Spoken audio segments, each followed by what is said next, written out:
Calmo nami como tahagas.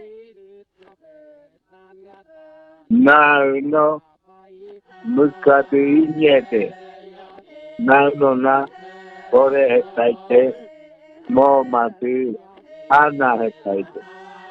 Jude mukati mo mana nuema mukati abu mo sinyote. Abuna enorite. Muka amena inyede morinyote naino koni muka igaito morinyote. Hawai kudo nunomo hanete. Naino ijaku wakaode. Akatemo Jude. Inaide Joreiku Wakate. Jude.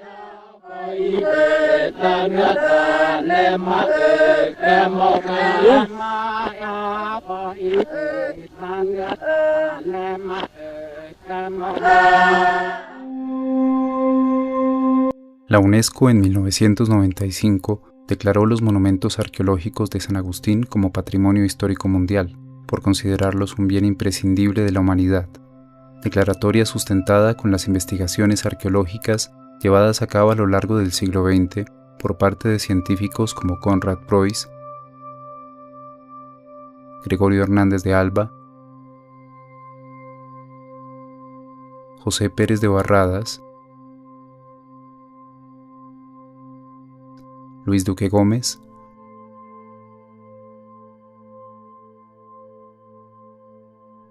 Julio César Cubillos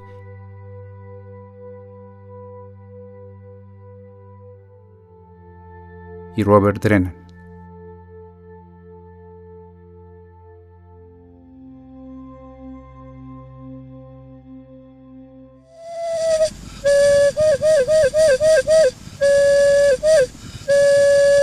En el año 1913, Preuss planteó que las mitologías y los rituales de culturas aborígenes vivas eran una alternativa para aproximarnos a los misteriosos significados religiosos del arte escultórico agustiniano. El antropólogo Gerardo Reichel Dolmatov, décadas más tarde, propuso que las estatuas eran la representación de una cosmovisión chamánica de las tierras bajas tropicales.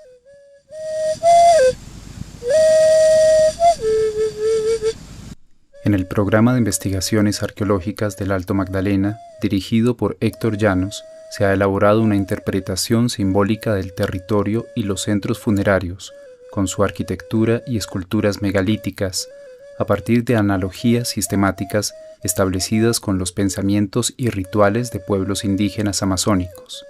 Introspección del saber científico que ha permitido, con el recurso de las palabras, imágenes y sonidos musicales, darle vida a un lenguaje mitopoético contenido en la perdurable roca de una cultura ancestral.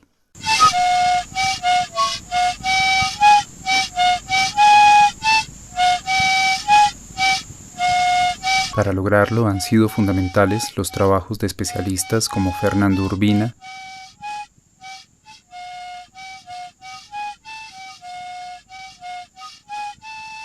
Roberto Pineda,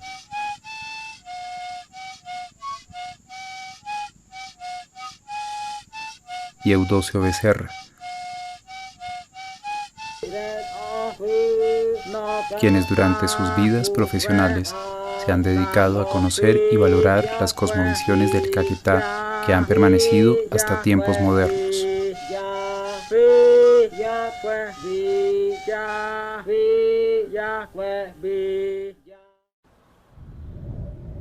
El proceso histórico prehispánico del sur del Alto Magdalena estuvo relacionado con el valle alto del río Caquetá, desde el segundo milenio antes de nuestra era, cuando familias de agricultores y alfareros habitaron los diferentes paisajes.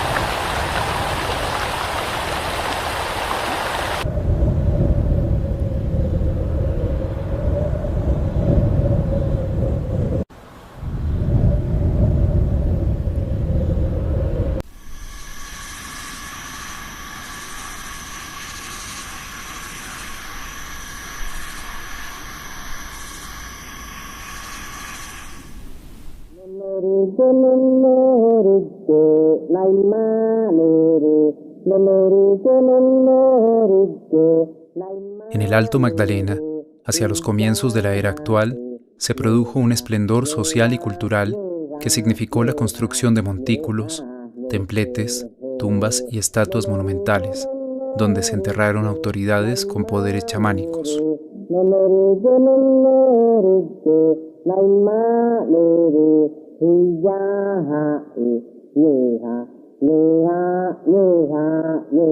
A partir del siglo VIII, la región fue ocupada por los yalcones, etnia emparentada con los andaquíes y mocoas que habitaban en la Alta Amazonia. Los yalcones estaban organizados en cacicazgos, bajo el mando de una jerarquía de guerreros que residían en poblados principales, mientras el resto de la población vivía dispersa en los valles.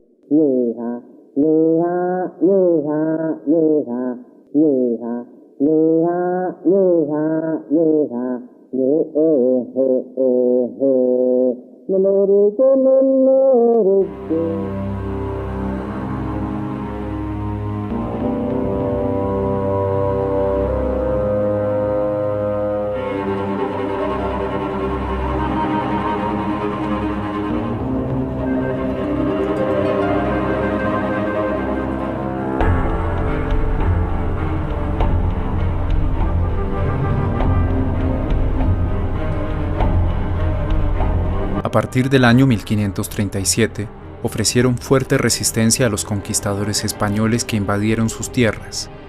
Los campos de batalla se tiñeron con la sangre que brotaba de las entrañas despedazadas por feroces mastines, que los indígenas interpretaron como jaguares. Como respuesta, cortaron las cabezas de soldados y sus caballos para hacer hechicerías en rituales de muerte. Los andaquíes adquirieron la fama de brujos que se transformaban en tigres, que devoraban a los colonizadores y arrasaban sus villas recién fundadas.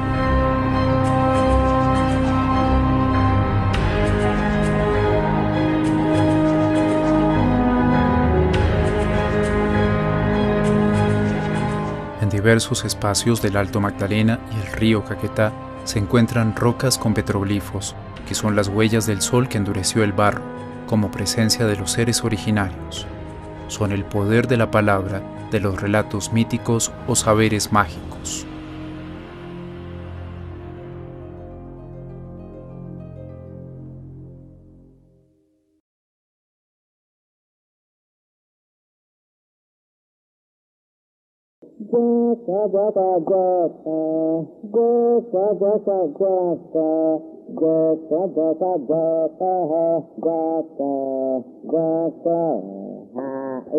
La región del Alto Magdalena y el Alto Caquetá se identifica por la gran diversidad de ecosistemas de los pisos térmicos frío, templado y cálido de las cordilleras de los Andes. Los dos ríos, como dos hermanos ancestrales, nacen en lagunas sagradas del páramo de las Papas, del macizo colombiano, en tierras cubiertas de misteriosas nieblas y frailejones. El Magdalena o Guacayo desciende encañonado hacia el oriente hasta alcanzar el Valle de Laboyos, donde gira hacia el norte para cruzar el territorio colombiano y entregar sus aguas al Mar Caribe.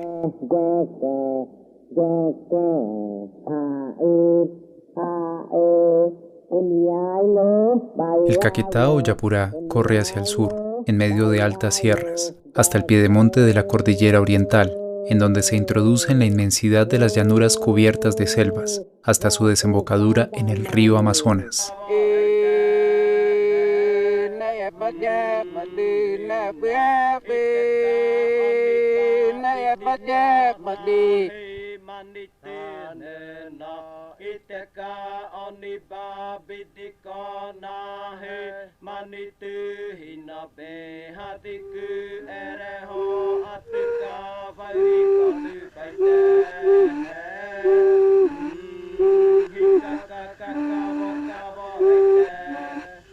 Los dos caudales, que se incrementan con múltiples afluentes, en algunos sectores se abren formando amplias terrazas con lomeríos, apropiados para los asentamientos humanos.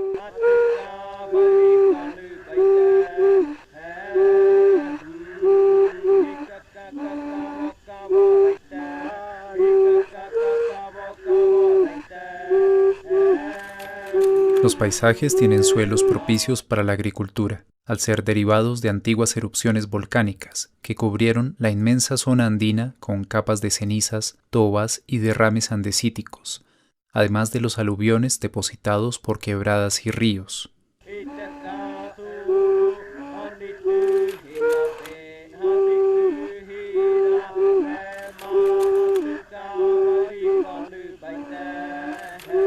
Se encuentran hermosas lagunas y caídas de agua.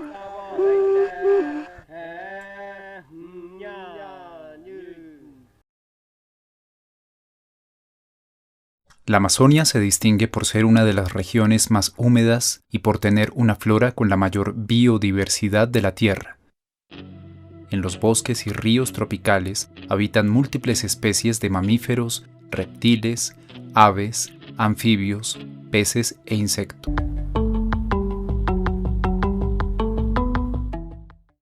Para los pueblos indígenas, la historia no es una realidad diferente a sus cosmovisiones.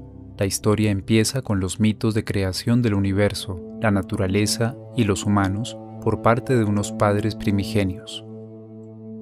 El origen no es algo pasado, que ya sucedió, sino un universo misterioso que fluye en el tiempo y el espacio como un eterno presente, como una energía renovadora de la que depende la permanencia o aniquilación de todo lo que existe. Los hechos sociales, económicos y políticos están inscritos en sus pensamientos mágicos. Son realidades que perduran en una tradición oral como una memoria viva en sus territorios ancestrales.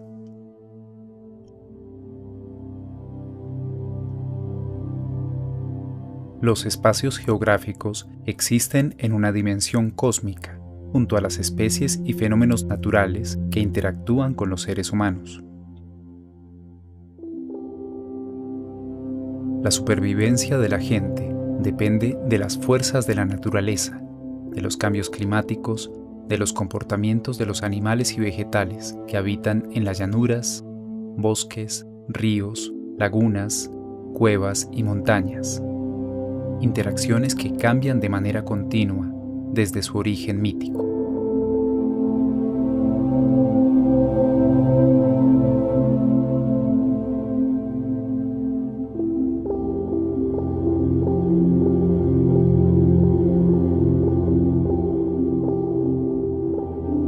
Los Moruí Muina del Caquetá consideran que los cerros, los cañones y los raudales son lugares sagrados, que delimitan su territorio y donde habitan espíritus creadores.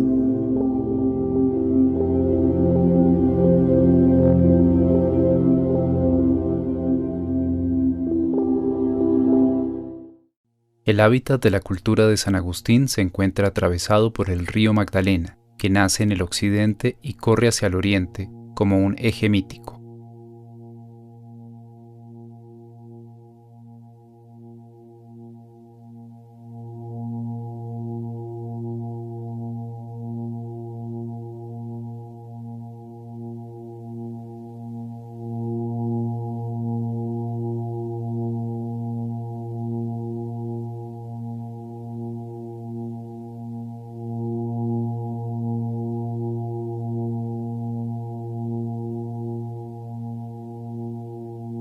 En este panorama llama la atención un cerro denominado La Horqueta, antiguo cono volcánico ubicado en la margen izquierda del caudal.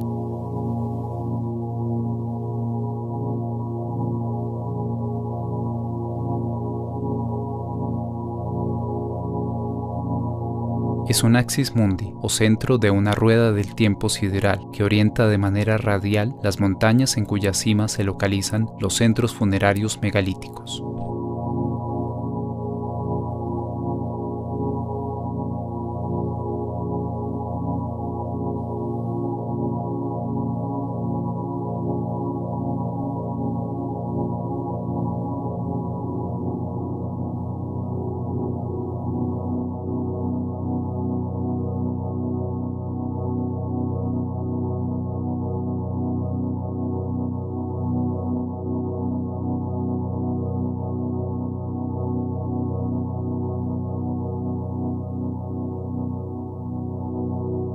Para la gente de Centro, el río Caquetá, que se desplaza del oeste hacia el este, es un eje territorial cósmico que integra su organización social en linajes que habitan en Malocas. Los Moruy son la gente de arriba, del occidente, de la cabecera del río. Son lo masculino, lo negro, el hueso, y bailan con helechos. Los Muina, por el contrario, son del oriente, de la desembocadura. Son lo femenino, lo blanco, la carne, y danzan con bastones.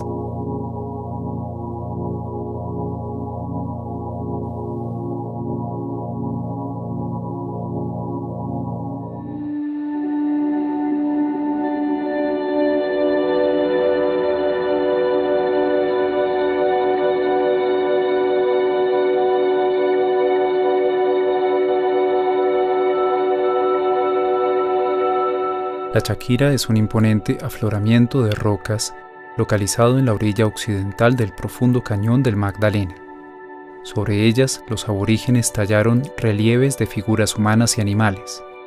De manera especial, se distingue un monolito de gran tamaño con 3 personajes, 2 hombres y una mujer, que están parados y con sus brazos hacia los lados en actitud de adoración.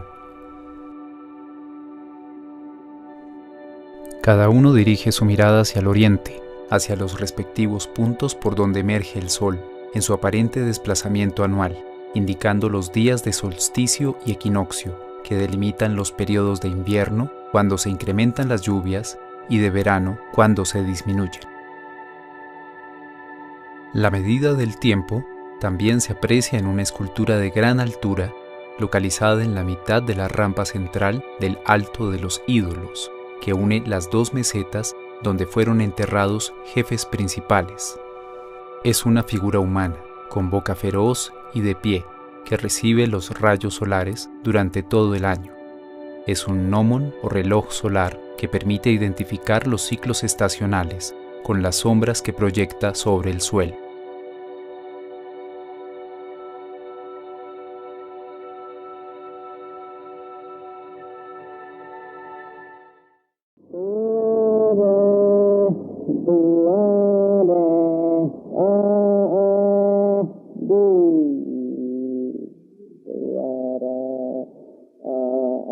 Las cúspides de montañas sagradas de San Agustín fueron aplanadas para levantar montículos de tierra que cubren un sepulcro de gran tamaño y un templete dolménico con una estatua de un individuo con atributos mágicos, que en algunas oportunidades está acompañado de 2 guardianes que ratifican su jerarquía.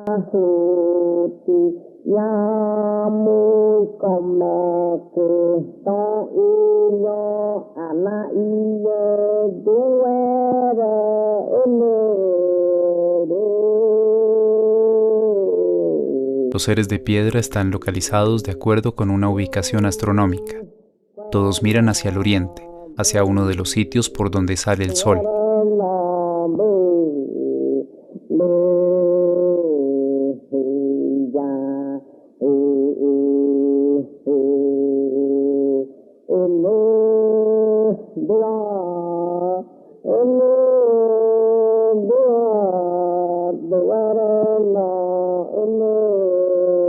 Hay entierros que tienen como tapa la escultura de un animal mítico y otros son sarcófagos cuya tapa tiene un relieve naturalista de la persona enterrada.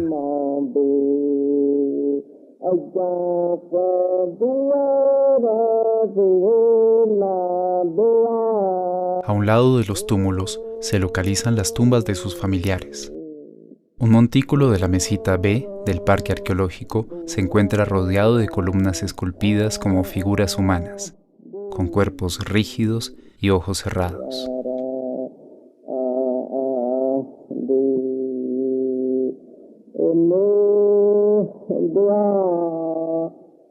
Los montículos funerarios son malocas donde habitan los espíritus de los individuos con mayor rango, acompañados de sus ancestros míticos y familiares.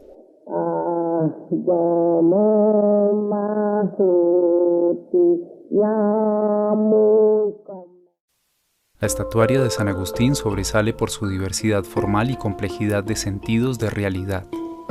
En los templetes funerarios se hallan figuras humanas, masculinas o femeninas, con rasgos de la cara de animales, como el jaguar, la serpiente, el murciélago y los peces, que les dan un carácter peculiar.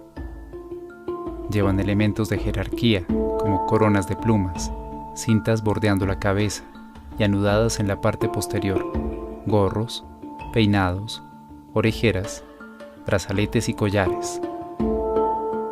Algunas están desnudas y otras tienen un cubresexo, túnica o falda corta. Con sus manos cogen seres y piezas mágicas, como niños, pescados, un mono con cola fálica, una culebra, una flecha, una bolsa o un caracol y un palillo para mambear hojas de coca, un martillo y un cincel, cuchillos ceremoniales, máscaras y bastones. Algunos de estos individuos están sentados, uno de ellos sobre un banquito, objeto ritual colocado como ajuar en sus tumbas. En varios cementerios existen estatuas masculinas que llevan sobre su cabeza o espalda un alter ego o espíritu ancestral y protector que tiene cuerpo de ofidio o de otro animal, con dos cabezas y bocas feroces. Todos estos rasgos y atributos los identifican como chamanes o sabedores, que poseen el don de la palabra de los antepasados, que identifican y protegen a los clanes desde su origen.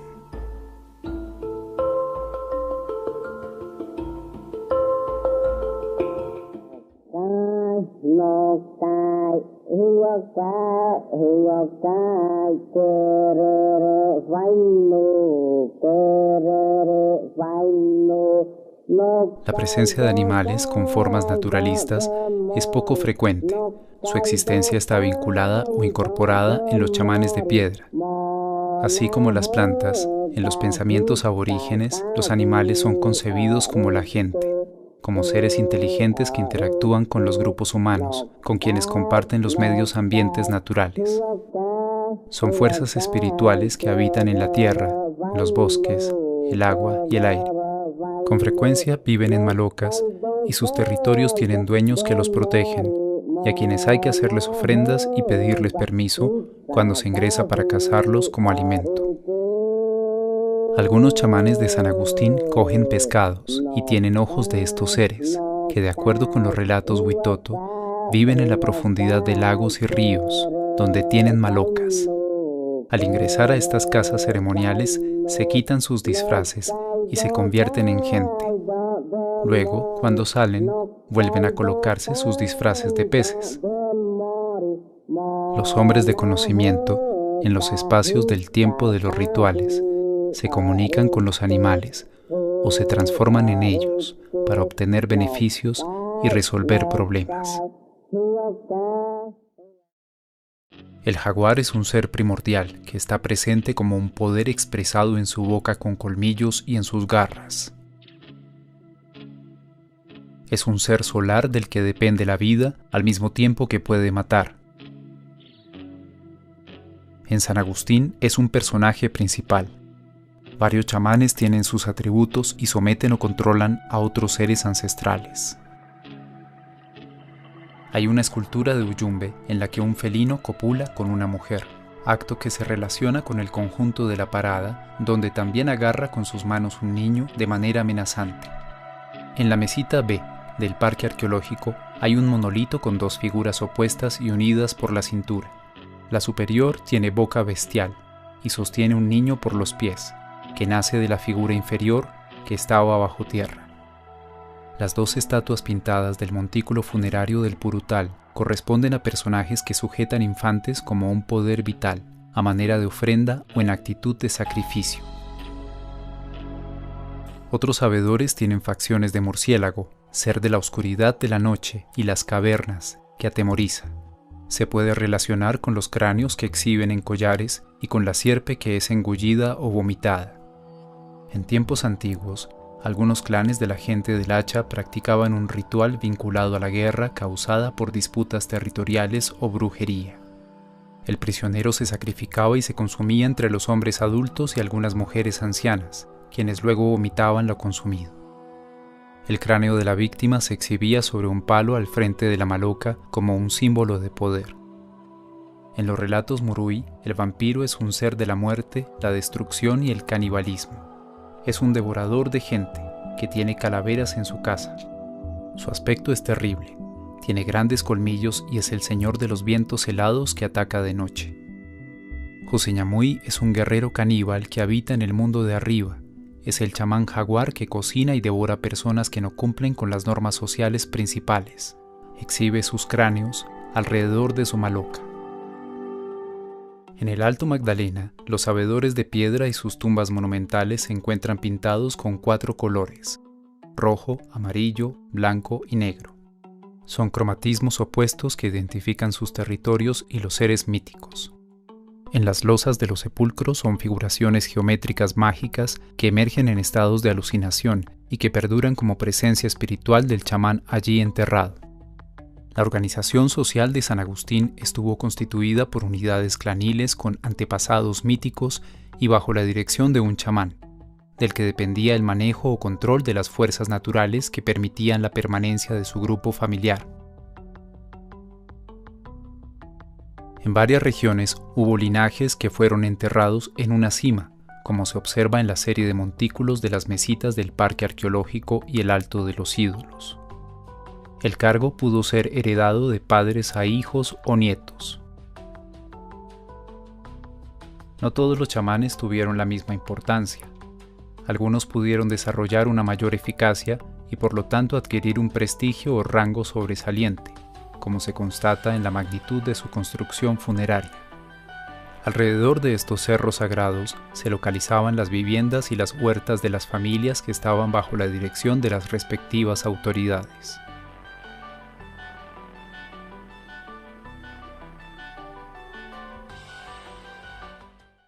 En la región del Medio Caquetá y Putumayo hay un personaje fundamental para los pueblos indígenas que posee los conocimientos necesarios para curar las enfermedades del cuerpo y el espíritu, resolver conflictos, revitalizar los nexos familiares y la amistad con los vecinos.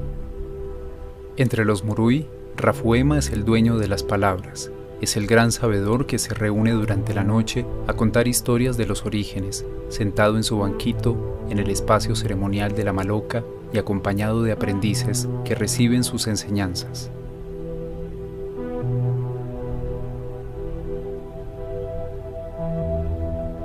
Estos relatos corresponden con las fiestas de un calendario.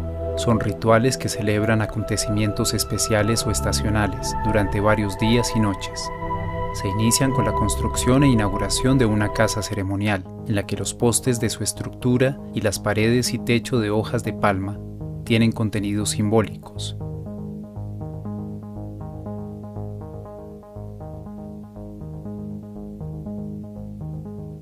A lo largo de todo el año se realizan bailes asociados a las temporadas de tala y quema del bosque, de siembra y cosecha en la chagra, la recolección de frutos silvestres como el chontaduro, del gusano mojojoy y al inicio de las temporadas de caza y pesca.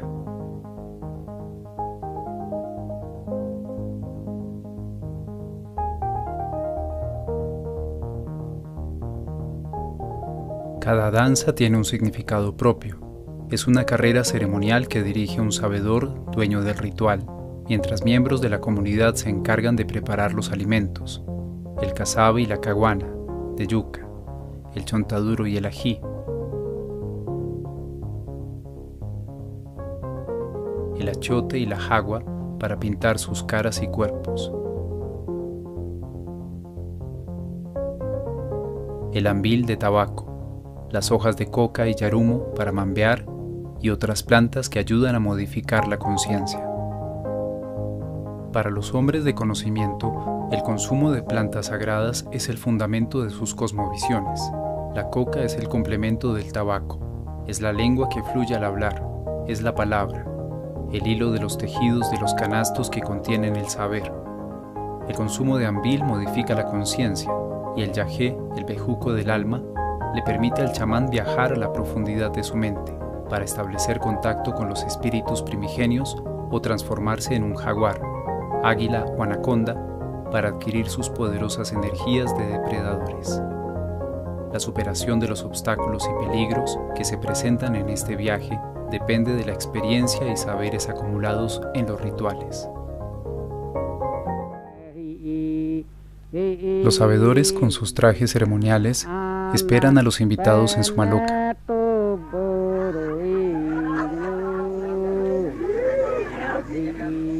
Miembros de la comunidad se preparan pintando sus cuerpos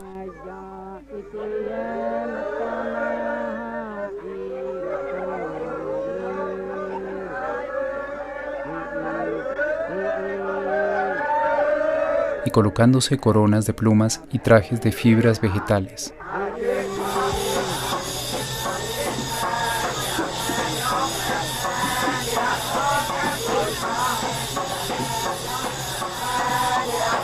De acuerdo con el baile que se va a realizar, se establecen grupos que cantan y se desplazan al ritmo de flautas, tambores, maracas, sonajeros de semillas atados a sus brazos, piernas y varas, o con palmas que mueven sin cesar.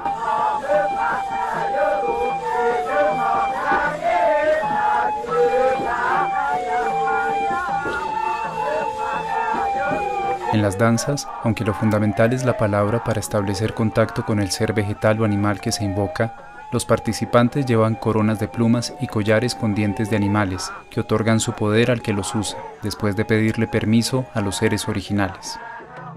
En las malocas hay dos instrumentos sonoros ancestrales, el maguaré y el yadico, relacionados con el mito de la serpiente creadora, con el origen y dispersión de las tribus que refuerzan su identidad cultural. El maguaré está conformado por dos tambores de madera, macho y hembra, hechos con troncos de árboles ahuecados, que se golpean simultáneamente con dos mazos de madera, recubiertos de caucho, de acuerdo con un código que convoca a las fiestas y a los trabajos colectivos.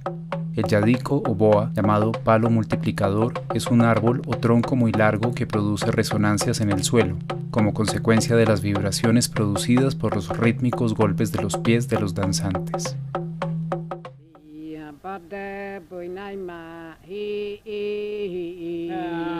El saber de los chamanes no es absoluto. En el pasado, la gente del centro fabricaba estatuas de madera o hanare asociadas al ritual del origen de la boa, al palo de yuca y al buinaima o chamán que trabaja con el grupo social. Además, con buinaisai, sabedor de los seres originarios, que tienen sus ancestros debajo del agua. Si al iniciar la práctica de su tradición, el buinaima se encuentra en dificultades de conducta o no puede dar explicaciones a fenómenos incomprensibles de la naturaleza, lo más probable es que se desempeñe como un aima. En cantos de poder o adivinanzas, el aima es un brujo que confronta los conocimientos del buinaima. Lo hace a través de preguntas sobre las historias de castigo o de fracaso y a las cuales tiene que responder para conservar su posición. También lo puede hacer convirtiéndose en un tigre o una danta que ataca la maloca al amparo de la selva y la oscuridad. El aima genera un equilibrio de conocimiento entre la certeza y la duda, entre lo individual y lo colectivo. El sabedor, al introducirse en sí mismo para hablar con los buinaima, recibía la orden de hacer las hanare o pareja de esculturas. Primero a la mujer, a hanare buinaima, que se colocaba en el fondo de la maloca. Luego al hombre, a hanare buinaima, que se ubicaba en la entrada. Estas figuras adquirían la personalidad del buinaima, quien gracias a ellas mantenía su estado de vigilia ante los desafíos del aima.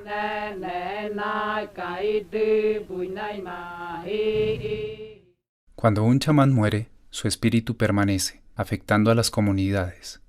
El cuerpo es envuelto en su hamaca de kumare, placenta de la madre, y se entierra en posición fetal en el lugar donde la colgaba. Luego se abandona la casa ceremonial.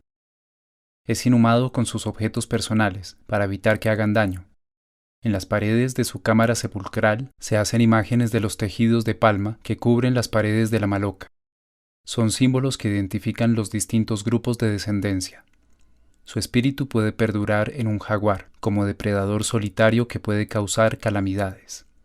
Entre los Murui Muina, el alto rango del sabedor es heredado por un sucesor, que puede ser su hijo, y de no existir, uno de sus nietos, hijos de sus hijas o un yerno.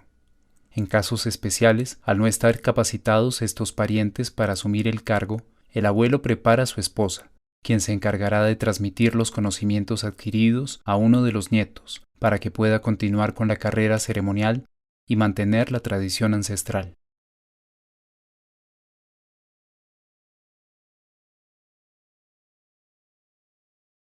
En la estatuaria de San Agustín se distinguen varias figuras femeninas con rasgos naturalistas, ya sea abrazando tiernamente un niño,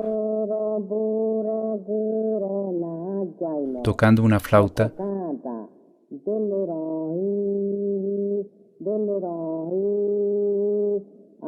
con una piel felina sobre su espalda,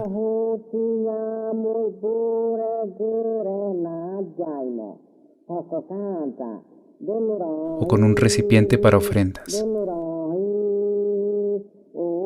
El cementerio de Quinchana está conformado por un conjunto de tumbas de menores de edad que se encuentran acompañados de la escultura de una madre en actitud de parto.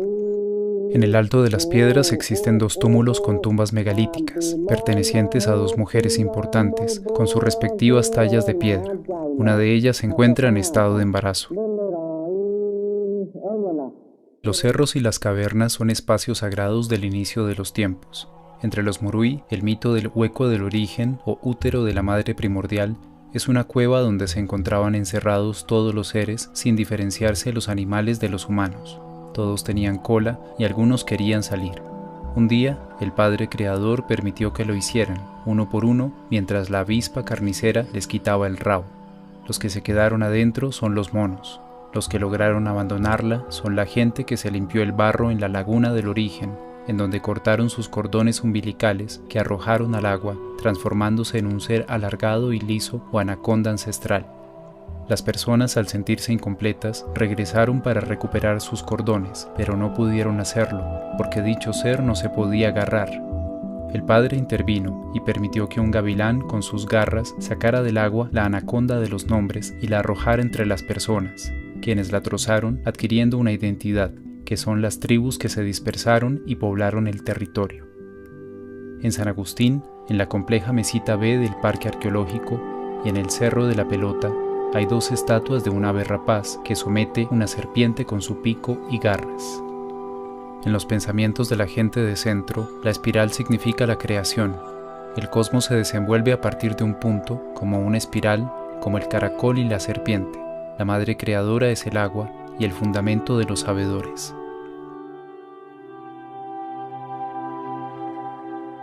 La Maloca tiene una orientación solar y es un microcosmos. La Maloca es la madre originaria, es el cuerpo de una mujer en posición de parto. La matriz útero es el mambeadero, donde los abuelos se sientan sobre el banco de contar historias. Su pecho es el lugar de los rituales delimitado por 4 postes centrales, que son culebras o ancestros míticos que poblaron el mundo y custodian a la madre. Las costillas a los lados de estos pilares son el sitio donde viven los hijos del chamán con sus familias. Las piernas recogidas son los espacios delanteros.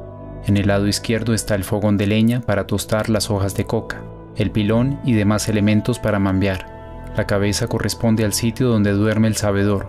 Uno de sus ojos mira hacia el occidente, arriba, y el otro hacia el oriente, abajo.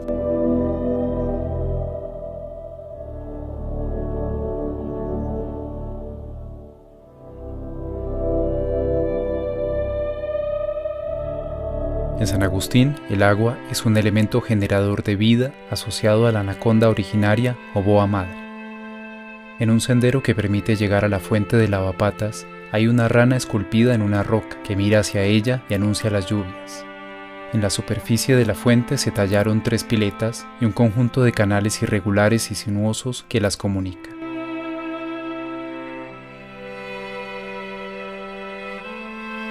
A los lados de estos conductos se encuentran serpientes, en diferentes posiciones.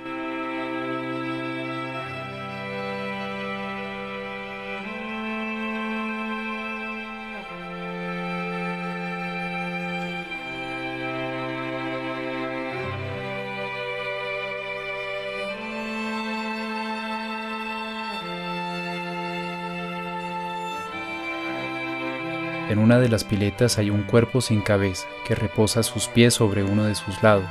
y en una de sus esquinas sobresale la cara de un niño.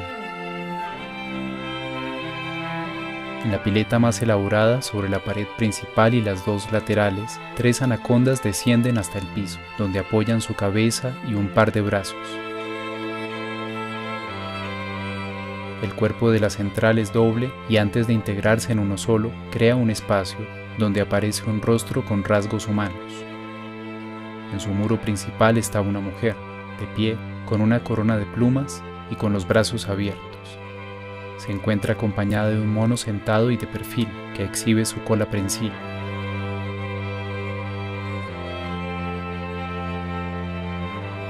En un relato mítico morui, la esposa del sol le es infiel con un mico cuando desaparece en la noche.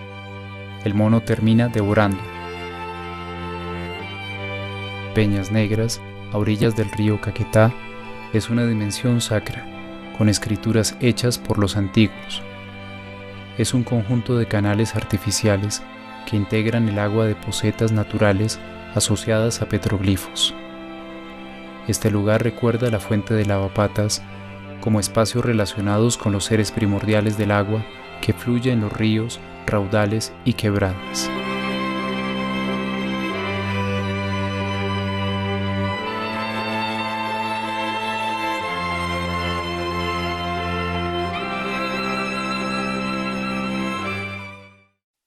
En las historias de los Huitoto, Diyoma es un brujo que hace prácticas en las que no cumple con la dieta establecida para los estados de trance.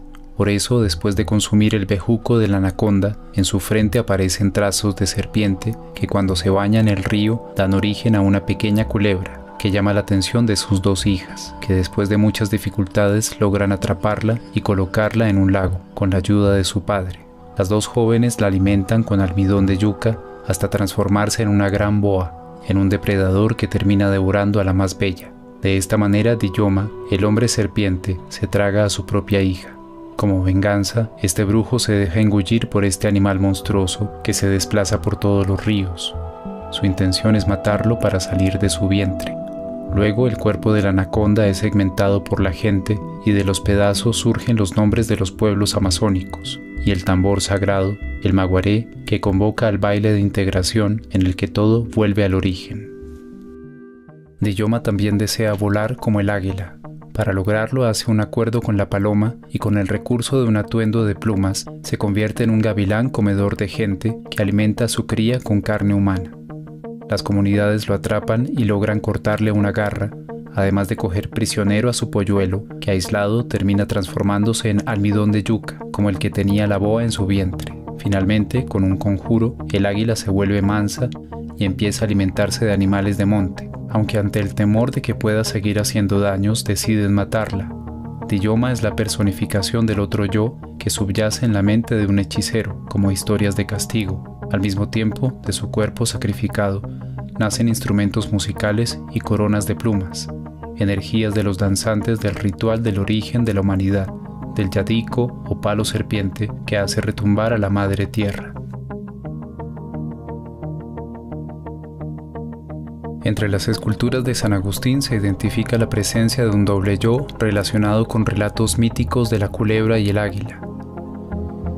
En la mesita A del Parque Arqueológico de San Agustín hay un templete con un chamán que tiene una corona de plumas y coge con sus manos un palillo y un caracol para mambear coca. Se encuentra custodiado por 2 guardianes que llevan encima de su cabeza un ser que tiene rostro y brazos humanos unidos a 2 cuerpos de serpiente, de bocas feroces. De la mesita C procede otro personaje que agarra 2 bastones ceremoniales y lleva una diadema con motivos serpentiformes escalonados. En su parte posterior exhibe sobre su espalda un símbolo constituido por un gavilán o águila cuyas alas desplegadas son 2 ofidios, vistos de perfil, similares a los del otro yo de los guardias.